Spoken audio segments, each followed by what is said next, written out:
New ইয়র্কের সিটির সাবওয়েতে প্রতিদিন লাখো মানুষের যাতায়াতের প্রধান ভরসা হলেও নিরাপত্তা ও পরিচ্ছন্নতা নিয়ে উদ্বেগ বাড়ছে। 1990 থেকে 2024 সাল পর্যন্ত স্টেশন ও প্ল্যাটফর্মে দুর্ঘটনা, হত্যা ও আত্মহত্যায় প্রায় 1800 মানুষের মৃত্যু ঘটেছে।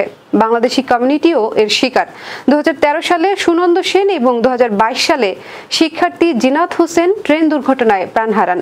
অন্যদিকে সাবওয়ে পরিচ্ছন্নতার সংকটও চেপে বসেছে।